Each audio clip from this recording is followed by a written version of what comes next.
João, né? Mas o senhor é o doutor André, acho que talvez seja mais fácil, mais fluido o senhor ser presente, mas Posso apresentar? ok. André não É conseguiu. o professor André, ele vai falar sobre os efeitos e particularidades do uso combinado de cannabis e tabaco. Ele é professor colaborador e médico do Departamento de Psiquiatria da Faculdade de Medicina da USP e ele é diretor executivo do Grupo de Estudos sobre Álcool e Drogas da FMUSP. André, a palavra é toda sua. Muito obrigada pela participação. Então, boa noite. Muito obrigado aí pelo convite, né? Falei algumas vezes já com o João. Agradeço então a oportunidade e também até agradeço também até o tema, porque confesso que quando você falou, João, eu falei, putz, que tema mais ou menos, tal. E é algo que vocês vão ver, né? Foi muito interessante que eu tive que fazer essa aula, não era uma aula que tinha pronta, né? Muitas vezes a gente tem aulas prontas e só dá uma atualizada. E foi bem interessante porque é algo que a gente vê no nosso dia a dia na prática, mas a gente nunca estuda. E aí eu vou explicar para vocês por que ela é um pouco negligenciada, assim, essa combinação, né, de cannabis e tabaco, apesar de ser bastante frequente. Então, eu vou começar falando sobre o tabaco. Acho que vocês já devem saber, mas é só para introduzir esse tema e uniformizar um pouco a lembrança do conceito, da epidemiologia. O tabaco, hoje, a gente tem no mundo em torno de 1 bilhão e 100 milhões de pessoas que usam tabaco. A gente tem aí 7 milhões de mortes, né, por ano. Só para fazer uma comparação com o Covid, a gente tem o Covid aí depois de 1 ano e 8 meses, por aí, de Covid no mundo, a gente tem em torno de 4 a 5 milhões de mortes por Covid, enquanto que a gente teria 7 milhões de mortes pelo tabaco. Em média, o usuário de tabaco, ele vive 10 anos a menos do que potencialmente ele poderia viver. E também metade, né, em torno de metade deles acaba morrendo pelo consumo de tabaco. E no Brasil, né, isso foi um pouco da epidemiologia do mundo. No Brasil, a gente hoje é um país que tem um sucesso no programa de tabagismo. A gente tem uma taxa, pelo menos o último levantamento que eu tive acesso foi o Vigitel, que é do Ministério da Saúde, que é uma pesquisa que em 2018 apontou que 10% da população brasileira seria dependente de tabaco. Isso é praticamente 1/3 do que era há 20 anos atrás, né? Então, é um sucesso enorme a gente ter conseguido essa redução. E tem uma diferença grande entre as capitais até teoricamente mais ricas, né, como Porto Alegre, São Paulo, tem taxas maiores do que Salvador, que chega a ter uma taxa baixa de 5%. Agora, e falar um pouco de cannabis, né? Depois a gente vai misturar. Cannabis, hoje, a gente, quem gosta de epidemiologia, eu convido a entrar no site chamado UNODC. O UNODC é um órgão das Nações Unidas, né, para a questão do consumo de droga e crimes, e ele compila anualmente, né, a gente teve aí o último, eu peguei esses dados já do último relatório global, ele é de 2021, e ele está disponível gratuitamente na internet, e a gente, né, esses dados de 2021 equivalem aos dados compilados em 2019. E segundo a ONU, né, eles consideram usuários daquela substância, no caso cannabis, quem referiu que usou no último ano. Tá? Então, a gente tem 200 milhões de pessoas no mundo, quer dizer, aproximadamente como se fosse o tamanho da população brasileira, no mundo, que seriam usuários de cannabis. Esse, de novo, repetindo, usuários de cannabis para esse conceito não é o conceito de dependência, é um conceito de, nas pesquisas, esses sujeitos terem referido que usaram no último ano. Então, vamos dizer assim, se você deu um pega na maconha no ano anterior à pesquisa, você é considerado usuário de cannabis segundo esses critérios. E aí vocês podem ver aqui nesse slide, né, ou nesse gráfico, na verdade, à esquerda, olhando para ele, vocês podem ver que existe uma tendência crescente ano a ano, né, não é uma tendência assim muito flexionada, mas existe uma tendência constante e gradativa de aumento de consumo, que a gente tem aí ao longo desses últimos 10 anos. E se você olha alguns países específicos, né, especificamente como, por exemplo, os Estados Unidos, você vê uma curva já diferente dessa curva aqui, já havendo um aumento bem acentuado do consumo de cannabis nos Estados Unidos, que é o país onde a gente tem mais dados, né? Então, a gente mostra que, embora haja um aumento relativamente constante e pequeno ano a ano, você tem países onde essa curva é mais acentuada, e no caso, os Estados Unidos. Mas aí, quando você sai dos Estados Unidos, você olha, por exemplo, países da Europa, e vocês podem ver que a tendência também é de aumento de consumo. Aqui, Bélgica, Reino Unido, França, Alemanha.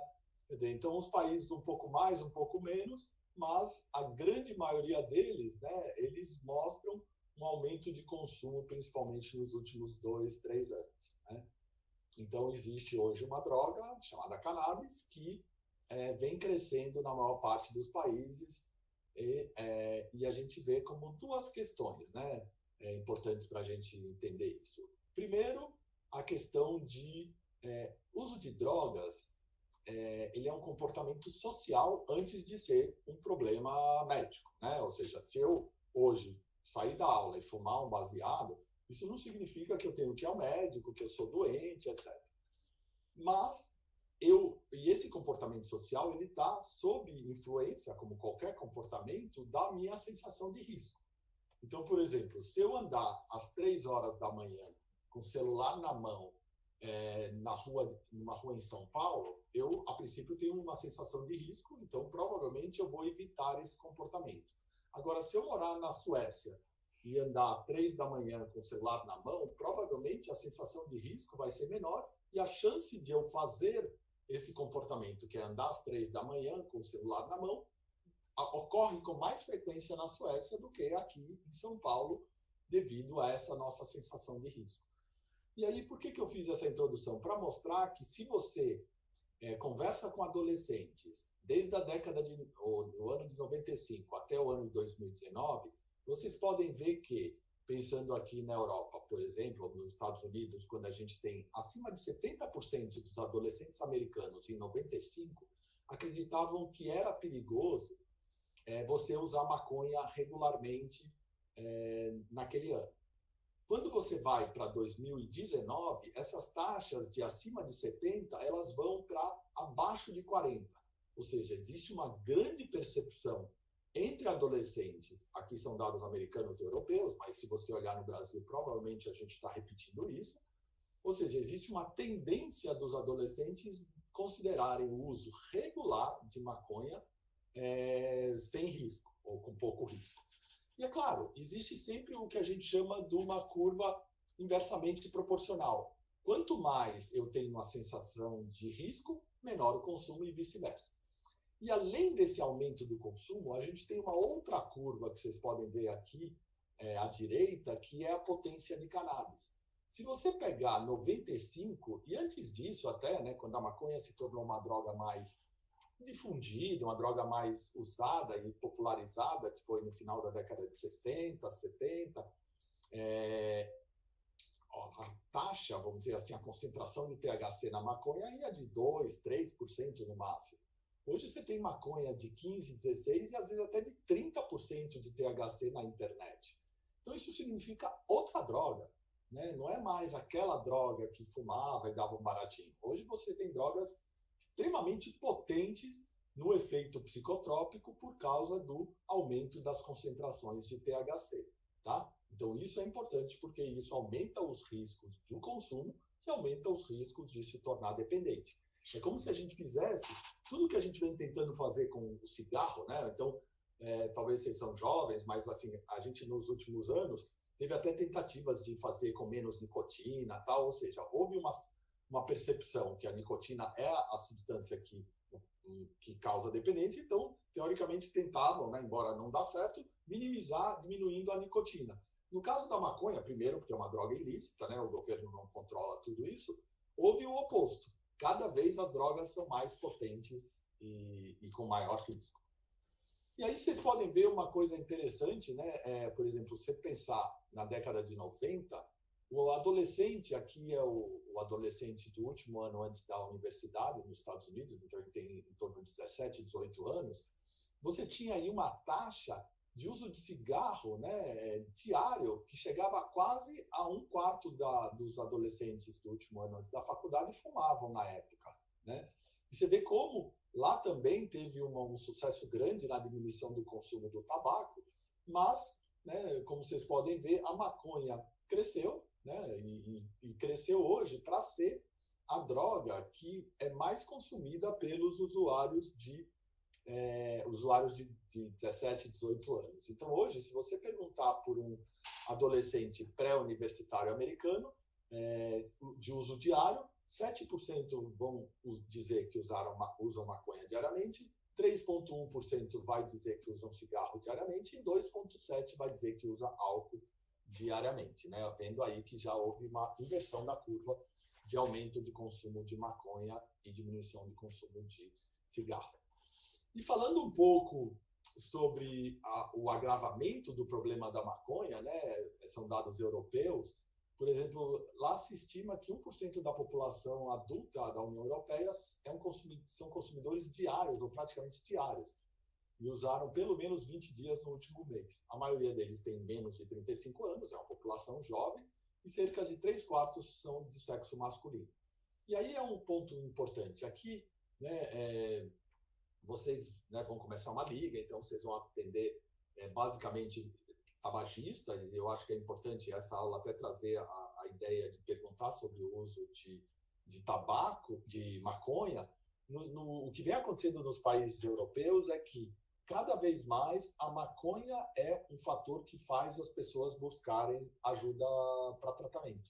Porque isso no GREA, por exemplo, onde a gente trabalha lá no IPQ, é quase nula a presença de pessoas que fumam maconha e que buscam tratamento. Quer dizer, essa cultura de buscar tratamento para maconha ainda é muito fraca aqui no Brasil, né? Então a gente não recebe isso, mas vocês podem ver que tanto na Europa como nos Estados Unidos, esses novos participantes, eles, por exemplo, na Europa, entre 2006 e 2018, esse número de pessoas que chegaram para procurar tratamento pela maconha aumentou 64%.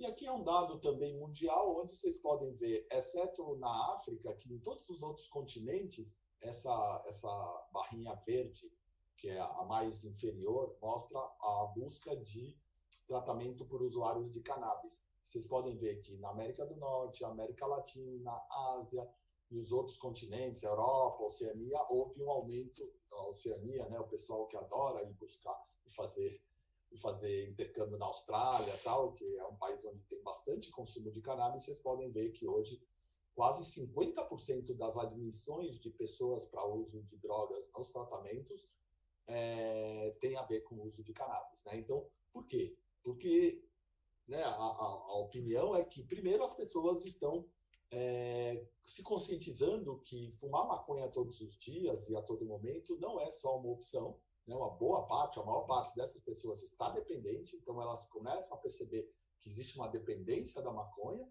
Segundo, elas começam a ter uma maior crítica em relação a esse prejuízo.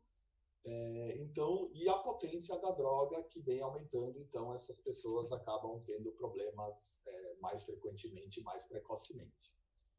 E aí, falando da combinação, né? Em 2018, de novo, né? Quem gosta também de epidemiologia, existe um estudo seriado chamado Monitoring the Future, monitorando o futuro. Então, se vocês puserem no Google, a Universidade de Michigan, nos Estados Unidos, ela faz esse estudo seriado anualmente.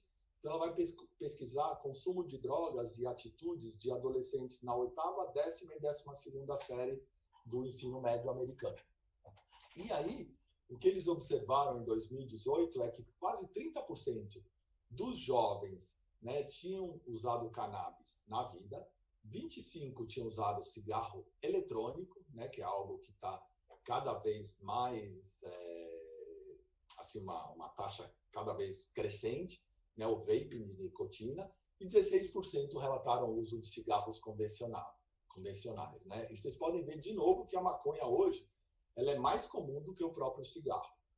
E é interessante que esse estudo saiu do forno agora, né, um estudo de julho, mostrando que o cigarro eletrônico, que é algo que está super comum em jovens, né, não como tratamento para dependência de nicotina, né, que hoje se estuda o cigarro eletrônico como possível alternativa para o cigarro convencional, mas esse cigarro eletrônico, inclusive, quando o jovem começa a usá-lo, como ele sendo um fator de risco para o uso de cannabis, né, em jovens acompanhados por um tempo que começaram usando o cigarro eletrônico, né.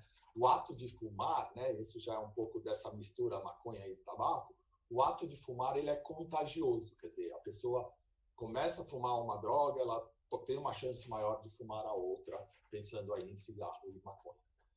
Por exemplo, outro dado interessante também entre os adolescentes, que adolescentes entre 12 e 17 anos que nunca fumaram cigarro, menos de 1% fumavam cannabis, ou seja, começar fumando cannabis é mais difícil. Agora, se eu sou usuário não diário de nicotina, eu já tenho uma porcentagem de quase 13%, e quando eu fumo cigarro, um adolescente de 12 a 17 anos, quase entre um quarto e um terço deles também fumava cannabis, né? Então, é muito comum hoje em dia essa combinação, né? Então, a força, inclusive, dessa combinação tabagismo e maconha aumentou com a renda sendo mais forte com um grupo de renda de $75 mil ou mais, tá? Então, é algo que tem uma relação mais forte entre mulheres e com pessoas com maior poder aquisitivo, essa combinação. E a cannabis e o tabaco, né? Aí vocês têm uma foto, né, onde que as pessoas misturam e depois elas enrolam a seda, e eles são frequentemente usados juntos, seja simultaneamente, como esse caso, ou seja sequencialmente. Ou seja, eu posso fumar um e depois fumar o outro, dando também uma sensação dos efeitos, como os ingleses chamam de chasing, né, um atrás do outro, ou quando eu ponho os dois no mesmo cigarro.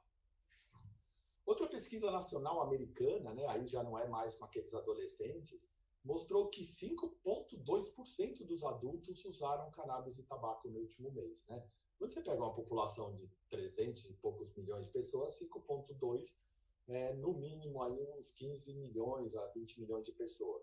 E 90% dos indivíduos que fumavam cannabis também fumavam cigarros de tabaco, né? E hoje tem uma coisa, para o bem e para o mal, que as pessoas elas saem um pouco até do racional quando elas dizem assim, não, eu não fumo cigarro convencional, eu fumo só o tabaco orgânico e tal.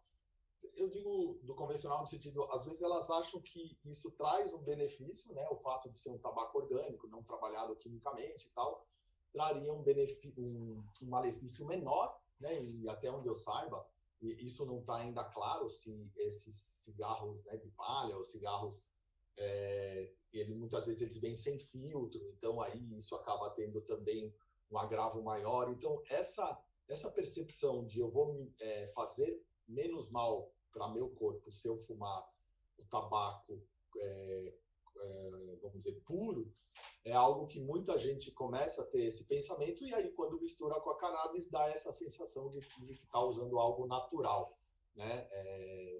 Como se coisas naturais não fizessem mal. Esse é um outro estudo também recente, mostrando que o cannabis é mais comum entre pessoas que fumam cigarros. Então isso é minha sugestão na liga, de vocês perguntarem sempre também do uso de cannabis. E por quê? Porque o uso de cannabis muitas vezes está associado à persistência do tabagismo e também à recaída para o tabagismo quando eu sou usuário de cannabis, e o inverso também. Quer dizer, se eu sou um dependente de cannabis, estou tentando parar e fumo o cigarro, eu tenho mais chance de ter recaídas, né? De novo, porque quando a gente fala da dependência, a gente fala de o efeito no cérebro, e que muitas vezes isso também assim, tem o gatilho, só o ritual de fumar algo. E outro estudo mais recente, eles encontraram um aumento do uso de cannabis nos últimos 30 dias, né? Ou seja, aquela pergunta, né? Você usou no último ano, você usou nos últimos 30 dias. Agora, se pegar usuários de tabaco de 2003 a 2012, você vê um aumento importante do uso de cannabis entre usuários de tabaco, tá? Então, esse aqui mostra bem né? Esse estudo mostrou aí de 2002 a 2014, mostrando que existe uma tendência, né, importante do aumento de uso de cannabis, né, que são essas porcentagens aqui, em relação ao uso aos fumantes de cigarros convencionais. Né? Vocês podem ver aqui, se você pega os que nunca fumaram, você tem sim um aumento do consumo de cannabis, aquilo que a gente já falou, mas quando você pega usuários, né, de cigarro, principalmente os usuários diários, vocês podem ver que a curva é muito mais acentuada. Então, a gente tem que olhar para esses usuários de cigarro, como vocês vão olhar quando vocês começarem a atender a liga, e começar a questionar sobre o uso de maconha deles. E por que tem o que influencia o desenvolvimento e a manutenção desse uso da cannabis e da nicotina? Existem alguns estudos já até mais antigos mostrando que em animais a autoadministração, né, por exemplo, de cannabis junto com de nicotina facilita o potencial de uso da nicotina. Tá? Então, se você tem um animal que já tem esse apelo pelo uso da nicotina, se você, de alguma forma, atua usando esse efeito sinérgico pelo uso de THC, por exemplo, você tem até um aumento de consumo da nicotina, né? Mostrando que isso pode acontecer até em animais.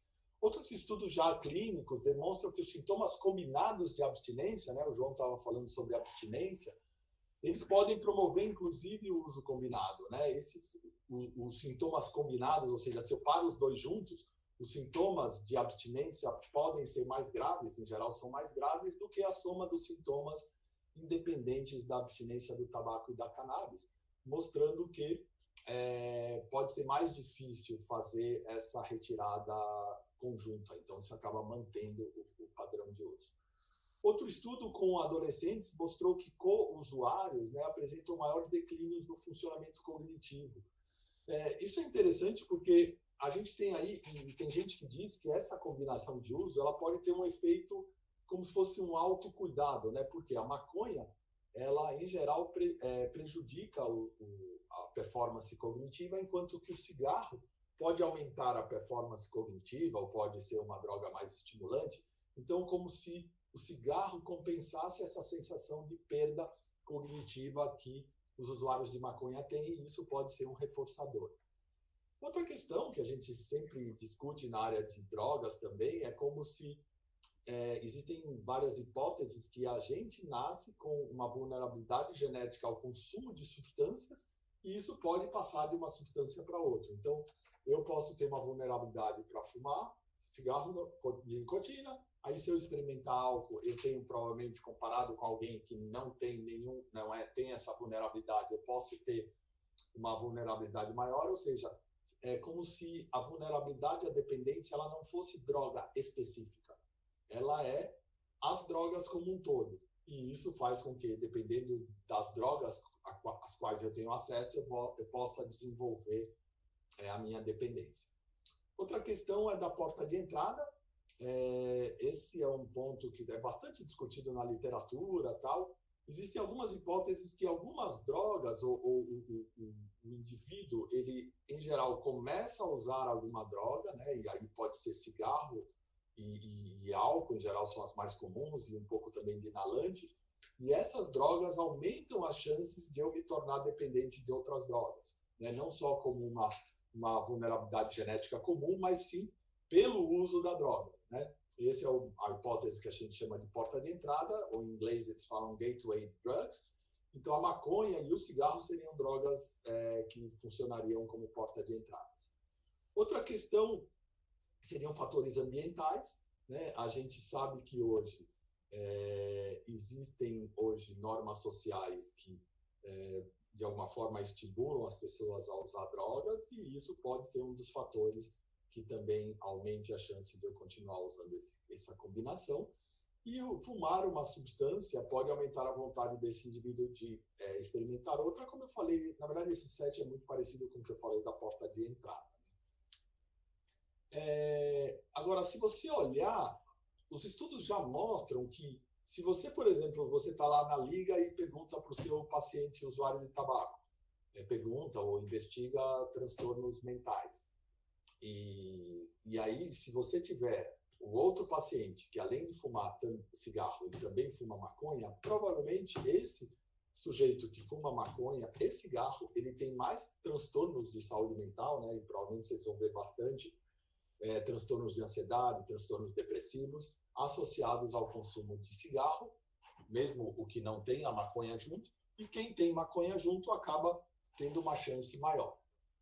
Um pouco, né, vamos chamar assim, neurobiologia, mas bem simplificada, né? Não sei se já foi apresentado a vocês, existe uma área central no nosso corpo, no nosso sistema nervoso central, que a gente chama de área de recompensa, o sistema de recompensa, e ele está aí para quê? Ele está aí, teoricamente, para perpetuar a espécie. Então, tudo que vai dar prazer, ou as coisas que deveriam dar prazer para a gente são comida e sexo, que são, ou seja, a comida me mantém vivo, eu posso perpetuar a espécie, e o sexo que vai gerar, vai procriar, e com isso eu vou manter essa minha espécie. Esse é um exemplo, claro, bem esquemático, que se eu saio hoje da aula e vou comer uma pizza que eu adoro, eu tenho uma liberação de dopamina porque eu estou tendo prazer em comer. Agora, se eu ia falar uma coisa mais leve e não figurado, né? Se eu sair da aula e for cheirar cocaína, eu vou ter muito mais dopamina na minha área, né, ventral tegmentar, que de alguma forma vai gerar mais prazer, e com isso eu acabo tendo um risco maior de me tornar dependente. E aí, como que entra a maconha nesse sentido, né? Assim, eu vou tentar resumir uma coisa que é bem complexa. A gente tem, como a gente viu aqui nesse slide, que o neurônio responsável pela liberação de dopamina vamos dizer assim, seria o neurônio, o sistema dopaminérgico ligado ao prazer. E o que acontece? Quando eu tenho o disparo, o que faz esse neurônio dopaminérgico disparar? A gente tem 3 neurônios que chegam, vamos dizer assim, nesses neurônios dopaminérgicos. Um deles é de noradrenalina, que nas condições normais, em geral, tem pouca influência, porque existe um sistema de recaptação bastante eficaz. Então, a droga, a dopamina ou a norepinefrina, ela é sempre recapturada, e com isso ela não atinge de forma importante o receptor. Agora, o glutamato, que é o nosso maior neurotransmissor estimulante ou excitatório, então esse neurônio ele vai disparar, ele vai atingir o sistema dopaminérgico, e tem aqui o sistema GABAérgico, que é o maior sistema, vamos dizer assim, inibitório. Então a gente tem as duas ações, o estimulante, que seria o glutamato, o inibidor, que é o GABA, e eles estão atuando aí para fazer, isso bem grosseiramente, fazer o controle do estímulo do neurônio dopaminérgico ligado ao prazer. E aí, o que acontece quando eu fumo maconha? Além, o cigarro, ele participa, né, desse modelo, então o cigarro, ele gera, sim, prazer, ele gera um desencadeamento aí da liberação da dopamina, então ele está participando desse circuito de recompensa. E quando eu fumo maconha, eu tenho o quê? Existe já vamos dizer assim, uma tendência, quando, no caso, vamos pensar cocaína, então, ao invés de maconha. Quando eu uso cocaína aqui, se vocês lembrarem, a cocaína, junto com alguns psicoestimulantes, que a gente dá até para déficit de atenção, eles fazem o quê? Eles inibem a recaptura de noradrenalina. E com isso, ele inibindo a recaptura, você vai ter mais noradrenalina na fenda, você vai ter o glutamato, e com a presença dessa dupla combinação, você vai ter eventos intracelulares que vão liberar um endocannabinoide que vem aqui e que vai inibir GABA. Ou seja, se eu botar maconha, né, ou externa, que é um canabinoide externo, né, não esse 2-AG, que é um endocannabinoide, eu, teoricamente, inibo o GABA e potencializo o efeito nesse slide de cocaína, mas poderia ser nicotina de qualquer forma, entendeu? Porque todas as drogas, elas atuam no neurônio dopaminérgico, tá? Então, mostrando essa combinação, que ela pode ter um potencial de aumentar o risco de dependência. A gente também, os efeitos físicos, né? Existe uma certa dúvida se o uso dos dois daria um efeito aditivo no aspecto físico. Aí um estudo recente do ano passado, com 563 participantes jovens, mostrou que se eles fumavam cigarro, né, mesmo que eles não eram fumantes diários, o co-uso de tabaco e cannabis foi mais fortemente associado à presença de sintomas respiratórios do que o uso de apenas uma das substâncias, tá? Então, mostrando aí, são estudos bastante iniciais, assim, mostrando que a combinação também tem um risco maior de problemas físicos, além do que eu já falei, da potencialização da dependência e da potencialização também de transtornos mentais. A gente tem que pensar, né, quando vocês também pegarem pacientes tabagistas, o tabaco ele é um indutor importante de uma enzima do fígado que faz a metabolização de vários medicamentos, né, da família do citocromo P450, e eu só separei essa 1A2 porque é a enzima que é induzida pelo tabaco, e a maconha também induz. Então, nesse caso, você tem medicações, eu peguei principalmente medicamentos da minha área, né, mas no caso aí tem teofilina também, clozapina, olanzapina, fluvoxamina, haloperidol, que são remédios que a gente usa em psiquiatria, que você acaba tendo aí uma indução e uma diminuição relativa, uma diminuição, né, uma consequente diminuição da dose, dos níveis séricos dessa substância. Então, às vezes a gente não pergunta, mas pacientes que fumam cigarro mais maconha, é importante a gente também saber de outras drogas para não esquecer as interações farmacológicas, porque muitas vezes a gente só está pensando em quanto o cigarro faz mal no pulmão, no coração, etc. A questão, quando a gente começa a falar de tratamento, por exemplo, pessoas que param de fumar cigarro, né, elas podem substituir por cannabis, principalmente o que o João estava falando, para diminuir sintomas de abstinência. Então, é claro, não é que eu vou parar de fumar cigarro e vem na minha cabeça assim, eu vou fumar maconha.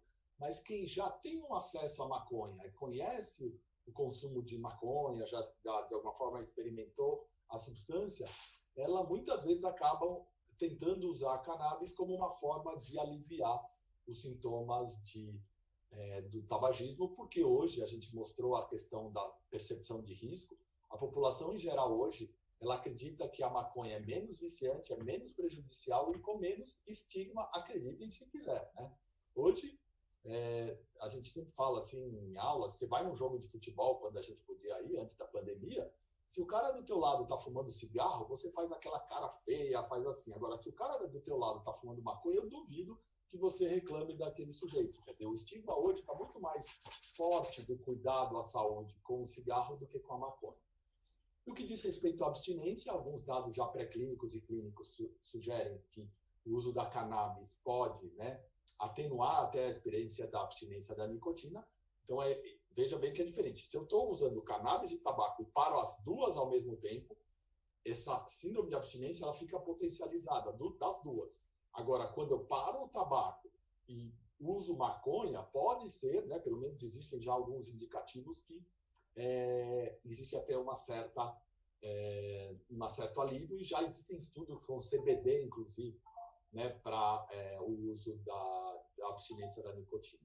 E a pesquisa pré-clínica sugere que o tetraidrocannabinol, que é o THC, aumenta o efeito prazeroso da nicotina e aquilo que a gente estava falando, né? E aí tem um estudo interessante em laboratório, né? Por exemplo, as pessoas elas recebem nicotina através de um adesivo transdérmico. Se você, em comparação, né, com um adesivo de placebo, e você fuma maconha, ou seja, quando você põe o adesivo, você é um fumante de maconha, né? Você vai lá no laboratório mesmo, você põe um adesivo de maconha, um adesivo de nicotina e um adesivo placebo. Quem usou o adesivo transdérmico sentiu um high maior do que quem usou o adesivo de placebo, mostrando que a nicotina, no caso, até cegamente, é capaz de promover uma sensação para o sujeito de sentir mais o efeito high da maconha. Agora, como eu falei, né, isso eu acabei falando antes, que a cannabis pode ter efeito negativo na cognição, enquanto a nicotina tem o efeito ao contrário. E agora, essa é uma pesquisa que eu achei bem interessante, É uma pesquisa não é uma pesquisa também de um estudo recente, 2019, que existem poucas intervenções, né, pensando já em tratamento, que a gente projetou ou planejou para tratar as duas substâncias combinadas, né?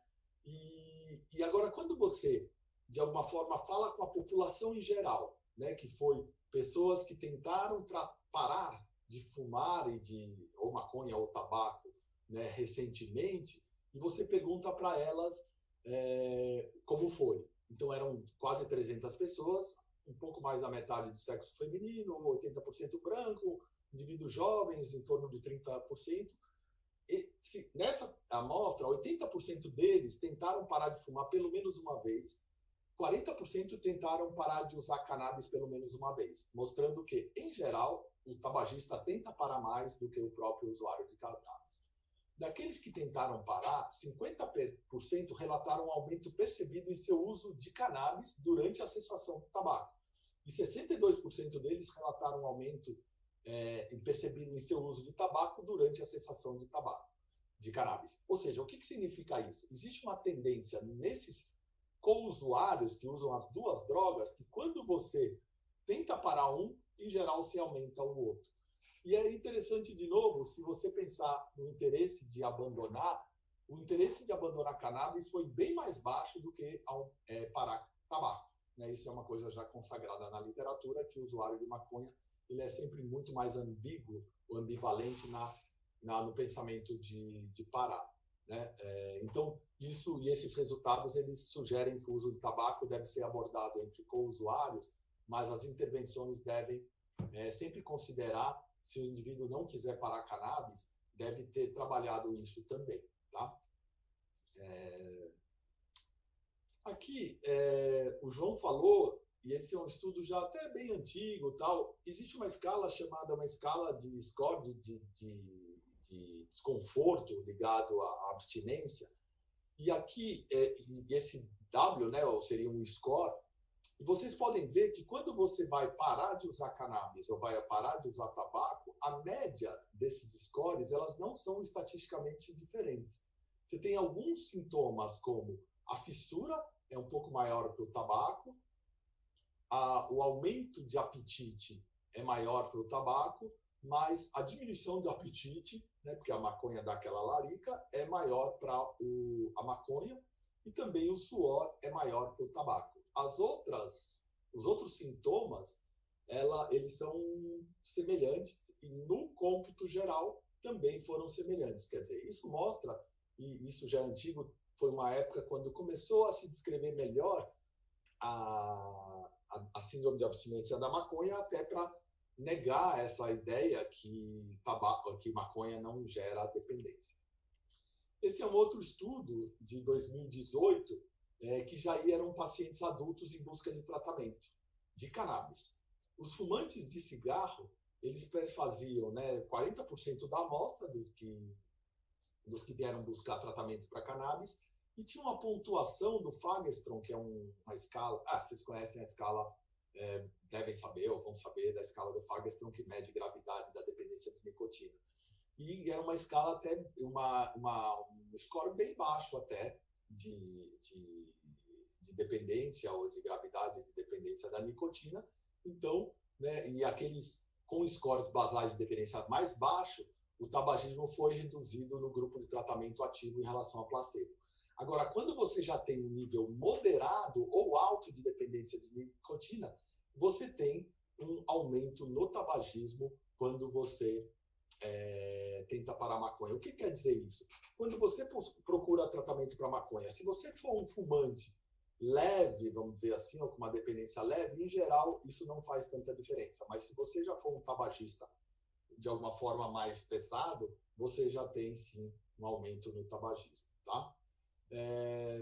Então, existem alguns estudos anteriores mostrando que esses co-usuários teriam resultados mais baixos de cessação de cannabis comparado com os usuários exclusivos de cannabis. Aí começamos a pensar em medicamento, né? O João acabou de falar da bupropiona.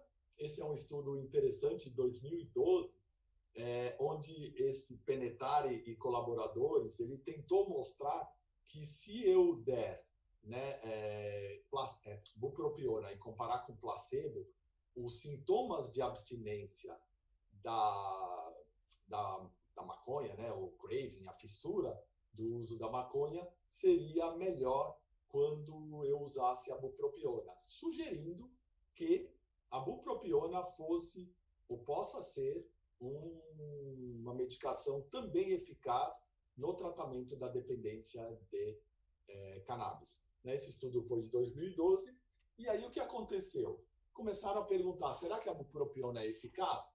Aí, em 2018, um outro estudo, né, olhou, e ele, na verdade, se você ler só o resumo, ou se você vê só esses gráficos, você não se atenta que, nesse estudo que eu acabei de mostrar, que esse outro autor, já em 2018, faz a crítica, ele mostra que tem muitos problemas naquele estudo que eu acabei de mostrar, e principalmente a questão do número de pessoas que conseguem completar o estudo, que são 9 sujeitos, né? Então, isso é comum no tratamento e nas pesquisas que a gente faz com dependentes. Às vezes é muito difícil a gente manter os sujeitos em pesquisa e em tratamento. Então, esse estudo da bupropiona provavelmente